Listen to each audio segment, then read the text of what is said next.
বলতে চাই যে যত তাড়াতাড়ি পারে আমাকে বাংলাদেশ থেকে নিয়ে যাক।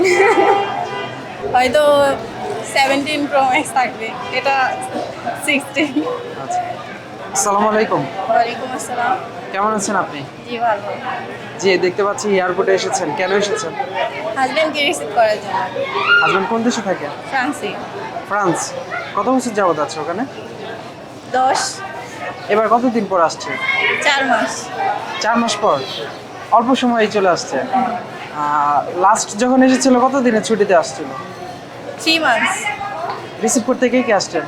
আমি, আমার মেয়ে, আমার আব্বু। ও আচ্ছা, পরিবার সহ এসেছেন। জি। কথা হয়েছে, যোগাযোগ হয়েছে? হ্যাঁ। কি কাজ করেন ফ্রান্সে? বাংলাদেশ এম্বাসিতে কাউন্সিলর অফিসার হিসেবে আছেন। আচ্ছা আচ্ছা। তো এটা কি আপনার মেয়ে? জি। মাশাআল্লাহ। বাসা কোথায় আপনার? মুন্সিগঞ্জ। মুন্সিগঞ্জ। ওখান থেকে এসেছেন? জি, কখন এসেছেন?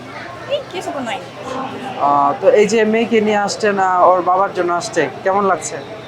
সে তো ভীষণ এক্সাইটেড, কখন বাবা আসবে। কি নিয়ে আসবে আপনার জন্য? আমার জন্য অনেক কিছুই আনবে। সারপ্রাইজ। জানিয়েছেন কিছু? না না, কিছু বলেননি?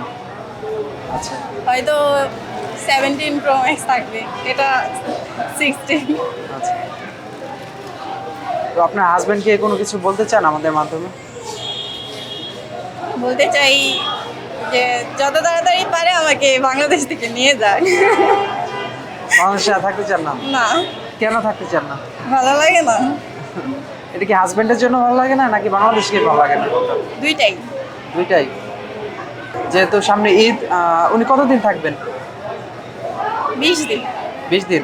তারপর আবার চলে যাবেন 20 দিন ছুটিতে, ঈদের উদযাপন হ্যাঁ। করতে আসছে। জি, যেহেতু এম্বাসি থেকে বছরে একবারই 1 মান্থের ছুটি দেয়। যেহেতু সামনে ঈদ আছে, আপনার ঈদটা অনেক আনন্দময় কাটুক, আপনার হাজবেন্ড সহ। Thank you. অনেক অনেক শুভকামনা আপনার জন্য থাকবে। ঠিক আছে, ভালো থাকবেন। আসসালামু আলাইকুম। আচ্ছা।